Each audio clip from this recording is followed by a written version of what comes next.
Ուկրաինայի շուրջ եռակողմ բանակցությունները փակուղի են մտել։ Ամերիկյան հեղինակավոր Ատլանտիկ հրատարակությունը գրում է, որ Աբու Դաբիից հետո ուկրաինական պատվիրակությունը Զելենսկիին տեղեկացրել է, Մոսկվայի դիրքորոշումը չի փոխվել։ Կրեմլը շարունակում է պնդել տարածքային պահանջները եւ Զելենսկին հնարավոր է հրաժարվի Դոնբասից։ Ըստ Ատլանտիկի, Զելենսկին կնախընտրեր ընդհանրապես խաղաղության համաձայնագիր չկնքել, քան ստիպել ուկրաինացիներին ընդունել խաղաղությունը նման պայմաններով, սակայն այդ դեպքում Կիևի համար վերջնականապես կփակվի խաղաղության հնարավորության պատուհանը։ Ըստ հակամարտությունների հետախուզական խումբ անկախ հետաքննող կազմակերպության զեկույցի, ռուս-ուկրաինական պատերազմի 4 տարում 2025 թվականը քաղաքացիական բնակչության համար ամենամահացու տարին է եղել։ Պատերազմի հետևանքով Ռուսաստանում եւ Ուկրաինայում անցած տարի զոհվել է գրեթե 3000 խաղաղ բնակիչ, այդ թվում 96 երեխա։ Վիրավորվել է 17775 խաղաղ բնակիչ, այդ թվում 1000 երեխա։ Եռակողմ բանակցությունները կշարունակվեն հաջորդ շաբաթ։ Զելենսկիի ավելի վաղ արված հայտարարությունն այսօր հաստատել է Կրեմլը, սակայն վայրն ու ամսաթիվը չի հստակեցրել։ Միևնույն ժամանակ լուրեր կան, թե Թրամփը կարող է դուրս գալ Ուկրաինայի շուրջ բանակցություններից առաջիկա շաբաթներին, դիվանագիտական ձախողման համար մեղադրելով Ուկրաինային կամ Մոսկվային, կամ էլ երկուսին։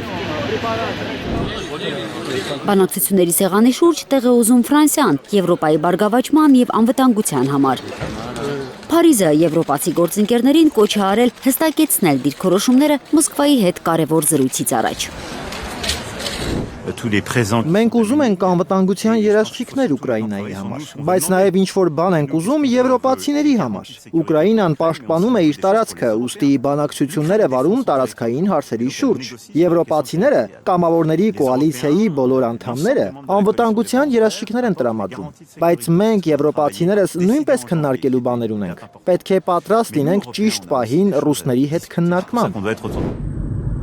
Համերաշխության հայտարարություններով են Մյունխենի անվտանգության հերթական համաժողովին ժամանում եվրոպացի առաջնորդները։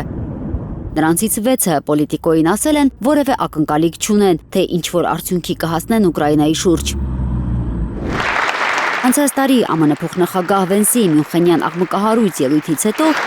Վաշինգտոնի դիրքորոշումը Եվրոպայի հարցում չի փոխվել։ Համաժողովից ժամեր առաջ ԱՄՆ պետքարտուղարը Եվրոպային կոչ է արել վերանայել դիրքորոշումը։ Աշխարհը շատ արագ փոխվում է։ Անկեղծ ասած, այն հին աշխարհը, որտեղ ես մեծացել եմ, այլևս չկա։ Մենք ապրում ենք նոր դարաշրջանում եւ նոր աշխարհաքաղաքական իրականության մեջ։ Սա մեզ բոլորիս ստիպում է վերանայել, թե ինչպիսին կլինի այս նոր իրականությունը եւ ինչ դեր կունենանք մենք դրա մեջ։ Մյունխենի անվտանգության համաժողովին Զելենսկին ժամանել է լավ տրամադրությամբ։